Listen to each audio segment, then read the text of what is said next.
নমস্কার, 7 epic news নেটওয়ার্কে আপনাদের স্বাগত। রাজ্য জুড়ে পালিত হচ্ছে রবীন্দ্রনাথ ঠাকুরের 163তম জন্মবার্ষিকী।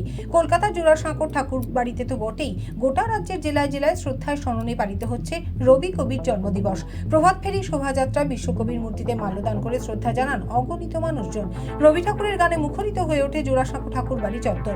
আর সকাল সকাল রবি ঠাকুরের মূর্তিতে মাল্যদান করে শ্রদ্ধা জানান রাজ্যের নারী, শিশু এবং সমাজ কল্যাণ মন্ত্রী শশী পাজা। জানালেন, এই জোড়াসাঁকো ঠাকুর বাড়িতে উপস্থিত হয়েছি, প্রত্যেকেই কবিগুরুর প্রতি, বিশ্বকবির প্রতি তার শ্রদ্ধা জানাতে, তার যেরকম স্বাধীনতা, অধিকার, ভালোবাসা, অনুরাগ সবটাই নিয়ে কিন্তু আজকে এখানকার আবেগ।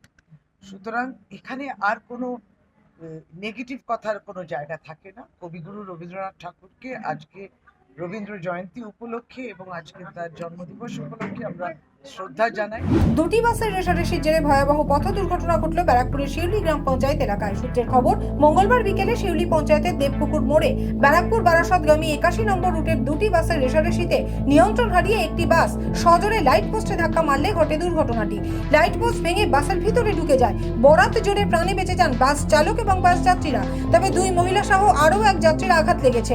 উল্লেখ্য, দুর্ঘটনাস্থলের পাশেই রয়েছে একটি স্কুল। তবে এদিন স্কুল ছুটি থাকায় বড়সড় দুর্ঘটনার হাত থেকে রক্ষা পাওয়া গিয়েছে, কারণ ওখানে স্কুলের পুলকারগুলো দাঁড়ানো থাকে।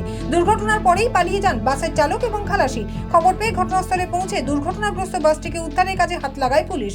নিজের বাড়িতে যখন থাকি তখনও বাজারে যাই, তখনও বাজার করি। নিজের বাজারটা নিজে করতে ভালো লাগে, যখন পারি না তখন লোক করে, কিন্তু চেষ্টা করি নিজে যাওয়ার। ওটা আমার কাছে একটা রিলিফের জায়গা, আনন্দ লাগে করতে, সবজি কিনতে ভালো লাগে। এখানে তো থাকি, তো অ্যাকচুয়ালি খাবার তো খেতে হবে, তো সেই জন্য সবজি খেতে ভালোবাসি। সবজি নিলাম, ভিন্ডি নিলাম, পটল নিলাম, ফুলকপি নিলাম, মাছ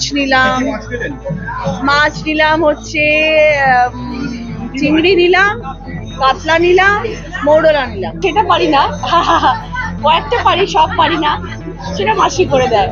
পিসি ভাইপোর উল্লাসিত হওয়ার কিছু নেই। পিসি প্রাক্তন হবে, ভাইপো চলে যাবে। পূর্ব মেদিনীপুর জেলার কাঁথিতে বিজেপির দলীয় সাংগঠনিক সভা শেষে সাংবাদিকদের প্রশ্নের উত্তরে এই কথাই বললেন বিরোধী দলনেতা শুভেন্দু অধিকারী। এমআরএর মার্কশিট গুড়িয়ে দেওয়ায় আমরা বাছাই করতে পারলাম না, তাই প্যানেল বাতিল হলো। পিসি ভাইপোর উল্লসিত হওয়ার কোনো কারণ নেই। পিসি প্রাক্তন হবে আর ভাইপো জেলে যাবে, কিছু করতে পারবে না। কোর্ট যা করেছে ঠিক করেছে, ন্যাচারাল জাস্টিস। সকলের কথা শোনা, সকলকে বলতে দেওয়া, এবং কোর্ট বলেছে আন্ডারটেকিং দিতে হবে। চাকরি গেলে 12% সুদ সহ টাকা ফেরত দিতে হবে। মদন মাইতি, সাব নাভিক নিউজ, পূর্ব মেদিনীপুর। জয় হিন্দ।